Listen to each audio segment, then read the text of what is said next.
Pemirsa, dalam upaya menekan tingginya angka kematian dan kecacatan akibat stroke, Provinsi Bali mengembangkan sistem jaringan antar rumah sakit daerah. Inisiatif ini diharapkan mampu meningkatkan kecepatan dan efektivitas penanganan pasien stroke di seluruh wilayah Bali. Hal ini terungkap dalam kegiatan yang bertajuk Bali Stroke Care yang digagas oleh Rumah Sakit Umum Pusat RSUP Profesor Ngurah. Layanan penanganan stroke akan melibatkan belasan rumah sakit di Bali secara komprehensif. Menurut Direktur RSUP Profesor Ngurah, Iwayan Sudane, selama ini tiap rumah sakit sudah memiliki layanan penanganan stroke. Namun, layanan stroke belum terintegrasi dan belum terpadu. Oleh karena itu, melalui kegiatan ini akan dibuatkan sistem sehingga membutuhkan komitmen bersama dari seluruh stakeholder terkait.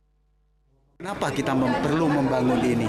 Sebenarnya penanganan stroke itu kan sudah ada ya di masing-masing rumah sakit, tetapi sendiri-sendiri, tetapi masih belum komprehensif, belum terintegrasi, belum terpadu itu. Nah inilah, jadi kita akan buat menjadi sebuah sistem.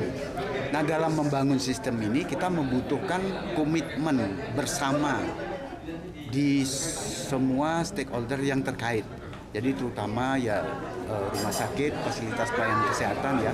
Kemudian pembuat kebijakan mulai dari pimpinan tertinggi di Provinsi Bali, Bapak Gubernur, kemudian dinas-dinas terkait, kemudian organisasi terkait dengan pelayanan kesehatan khususnya yang terkait dengan stroke.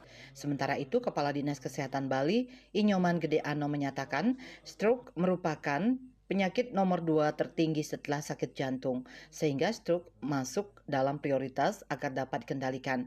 Pihaknya sangat mendukung inisiatif RSUP Profesor Ngurah untuk menggandeng belasan rumah sakit di Bali dan pembangunan sistem Bali Stroke Care. Masuk prioritas kita untuk kita kendalikan untuk di Provinsi Bali.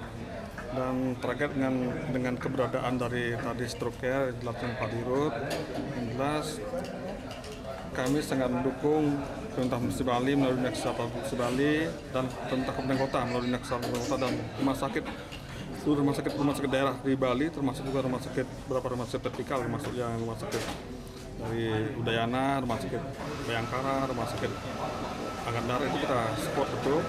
Dan nanti keberadaan tentu saja tujuan utama adalah untuk mengurangi angka kematian stroke, mengurangi angka kecacatan stroke di Provinsi Bali itu ya. Seperti diketahui, stroke merupakan salah satu penyebab utama kematian dan kecacatan. WHO menyebutkan bahwa terdapat 12,2 juta kasus stroke baru setiap tahunnya di seluruh dunia, atau setara dengan 1 kasus baru setiap 3 detik. Andika, Bali TV.